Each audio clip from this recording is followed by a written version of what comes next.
Okay, so in the last video, you guys, we talked about Facebook scams. So I was looking for someone to do my hair. The girl that normally does my hair, that braids it for me, she has been off of Facebook since March. So I hope she's okay. I messaged the girl.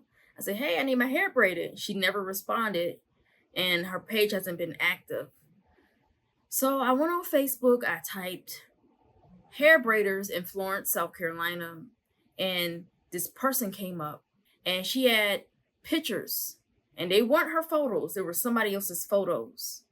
And I messaged her, and this is the conversation right here, and it's about to get crazy. Now, this is not the name she went by. She was going by another name, Rory, and the profile was a black lady. Now she changed her name to something else, and she put the profile picture as a white lady. So that is suspect in itself. I said, hey, do you have any availability to do goddess braids? She said, yeah, I'm busy. I was just so busy at the shop yesterday and all this. And I was just telling her, yeah, I'm in Florence. I'm in the same city as you. And I told her the style that I wanted. And then she said, yeah, we're open this weekend. And then we started talking about a time. I said, how much would you charge to do my braid? She said, $80. I was like, wow, okay, that's a good deal.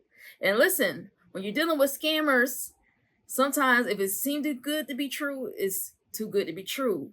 Most people are not going to put braids in your hair for $80. The kind of braids I want, you see these types of braids? They're going to want maybe $100, 120, 160. So she said, oh, the deposit is 40. And I'm like, okay, well, usually I had to pay like $25 for the deposit, but that's fine. So I said, okay, great. So I asked her, how can I make the payment? I said, Cash App. And this is the crazy part. When I tried to make the payment on Cash App, it wouldn't go through. Cash App immediately refunded me the money. And I start feeling bad about it. And I should have listened, you guys. That was the Holy Ghost telling me, hey, if you don't have peace about it, stop. Don't proceed.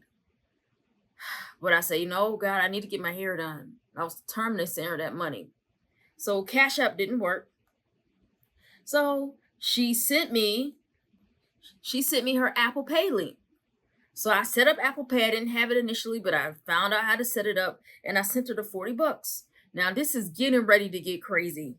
So I said, okay, I'll see you on Saturday. She gave me the shop location. The shop is actually a couple of blocks away from where I'm living at down the street. Most likely she don't work in that shop. I can call her right now just to see, but she don't work in that shop. It was all a lie. So about 30 minutes later, I'm up here preparing myself to go to work, to do my insurance job. And I went to go take a shower, went to go make my cup of coffee, and I come back and my cell phone was in the other room. I'm getting all these missed calls, missed call, missed call, missed call.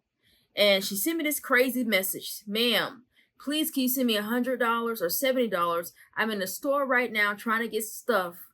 And I know I didn't have enough cash on me. I'll send it back to you when you get to the shop Saturday. Please. And she kept calling me and calling me. I said, I'm at work.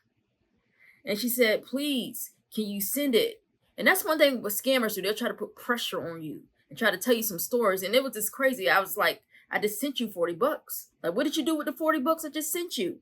And this is all the crazy stuff. She said, I'm in the store right now. It just don't make sense. Like, this is like one of the stupidest scams ever.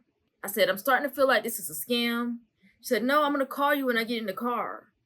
And when I asked her what happened to the $40 that I sent, she started making a bunch of excuses. You see this right here. I'm $70 short. I spent a whole bunch for supplies, at the store. And then she sent me this voice clip and all this. And she kept calling me. And then guess what? This person had the nerve to block me. So what did I do? I went to my bank and I disputed the transaction. And I have a really good bank, so they were on it. So what I learned now, because there's always a lesson out of everything we go through. Nothing is wasted, especially when you're serving God or walking for God. Go to a professional shop. So the next time I get my hair braided, either I'm going to braid it myself because I can braid really good, or I'm going to go to the shop. I'm not going to be booking strangers unless I know they're legit. So please, guys, be careful out here, especially on social media. And I know some of us have businesses on social media, but make sure you, as a business owner, have integrity. Make sure you're professional, because not everybody's trying to do right. You see, this person made up a fake profile, fake name, a fake, everything is fake.